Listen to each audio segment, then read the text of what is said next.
날이 흐린 건지 미세먼지가 많이 껴가지고 그런 건지 아침부터 날씨가 우중충하네요.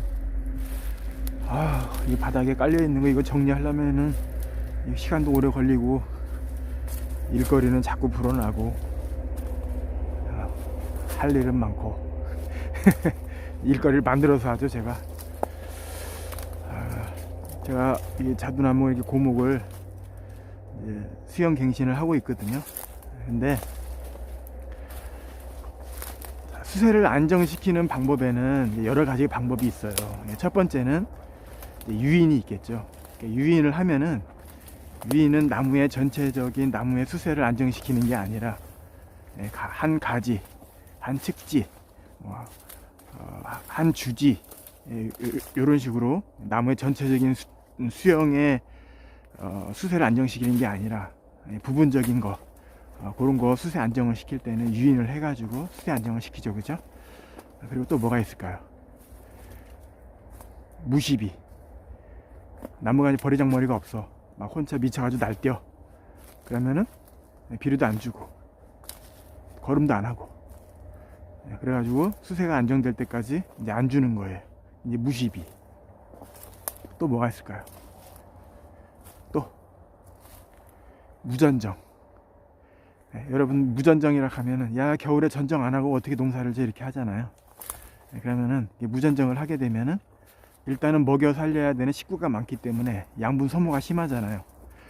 도장을 한다는 얘기는 땅속에 내가 갖고 있는 양분이 많다는 얘기예요. 물의 양이 많다는 거지. 일단은 봄 돼 가지고 뿌리가 작동을 해 가지고 물을 막 올린단 말이에요. 그러면은 그 물을 갖다 다 소비할 때까지, 그 얘기는 뭐냐면 양분 전환기가 끝난 이후에 봐가지고 최소한의 가지를 빼내 가지고 수세를 이제 안정시키는 방법이죠. 무전정이긴 한데 전정의 시기가 양분 전환기 이후로 미뤄 가지고 하는 것이고, 그리고 그 이후에도 어느 정도 햇빛만 들어오게끔 최소한으로 빼 가지고 1년을 지내는 거예요. 아시겠죠? 그런 방법이 있다는 거예요. 그런 방법이 있다. 그러면은 또 다른 방법도 뭐가 있을까요? 그 다음에 지금 이제 결과지나 측지 유인하는 방법이 있을 것이고, 이건 부분적인 거. 그 다음에 무시비가 있을 것이고, 그 다음에 무전정이 있을 것이고, 그 다음에 또 뭐 있을까요? 환상박피. 환상박피 아시죠? 껍질을 깐다는 얘기예요. 껍질을. 그럼 껍질을 까는 정도. 예를 들어서 이거 자두나무 이거 환상박피를 한다고 예를 들어서 얘기합시다. 그러면 톱으로 살짝 두꺼운 톱으로 살짝 그려가지고 껍질을 상처를 내가지고 물의 흐름을 막는 거죠. 그리고 안 그러면 이제 이 환상박피의 두께를 갖다 조절을 하는 거죠. 한 번으로 해가지고 작업을 할 것인지, 아니면 이 두께를 갖다 조절을 해가지고 껍질을 더 깔 것인지, 그거를 이제 조절을 해가지고 환상박피의 강도를 조절을 하는 거죠. 아시겠죠? 그 환상박피가 또 있을 것이고, 또 뭐가 있을까요? 수세를 조절하는 방법, 임의적으로 조절하는 방법이 또 뭐가 있을까? 제가 이야기하는 밴딩 있잖아요. 밴딩. 밴딩이 뭐냐면, 이런 부분에다가 비닐을 한번 감은 다음에, 비닐을 한번 감고 그 위에다가 철사를 감아 가지고 이 살이 차 나오면서 이 비닐 때문에 이 살이 차질 못해요. 철사 때문에 이 부분이 홀쳐매져 가지고 점점 물의 흐름이 둔해지는 거죠. 그래가지고 수세가 올해 틀리고 내년 틀리고 점점 수세가 떨어지는 거예요. 이런 부분은 한쪽에 주지에다가도 해가지고 한쪽 주지가 너무 힘이 세다든지, 아니면은 전체적인 수세를 떨어뜨리기 위해서는 이제 아래쪽에 사과나무 원줄기에다 밑에 쪽에 동그란 부분에다가 해가지고 한다든지, 이런 식으로 해가지고 활용을 하면 되는 거야. 그러면 결과지, 무시비, 무전정, 환상박피, 밴딩, 또 뭐 있어? 최고 마지막에 하는 거예요. 당근. 6번째가 당근이에요. 당근. 나무가 이렇게 버리장머리가 없어가지고 수세 감당을 못한다. 그러면은 뭐 트랙타든 아니면 당근을 하는 그 기계든 해가지고 이 나무에 뿌리를 갖다 인위적으로 이렇게 끊는 거예요.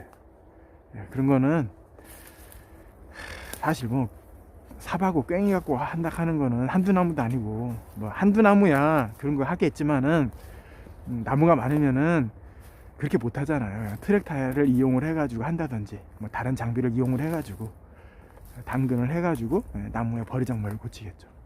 아시겠죠? 그러니까 수세 조절을 하는 방법은 여러 가지가 있지만은 내가 부분적으로 할 것인지 전체적으로 할 것인지 나무의 정도에 따라서 여러 가지 6가지 방법 중에 여러분들이 선택하셔가지고 나무의 버리장머리를 고치시면 되는 거예요.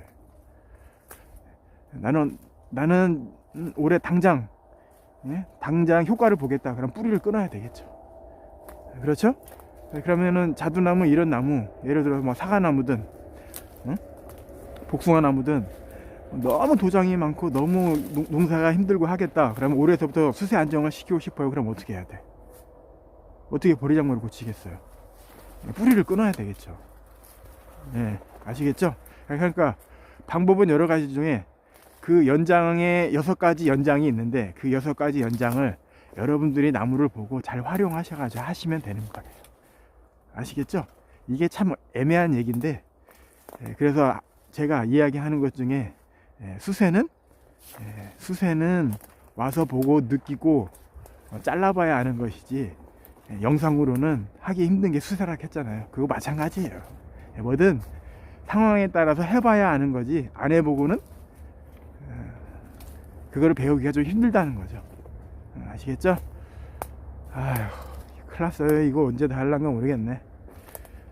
자, 오늘도 여기서 작업을 할 거고, 또 오후에는 또 여러분들하고 같이 복숭아 현장 실습을 하러 갈 거거든요. 너무 바빠요. 감사합니다.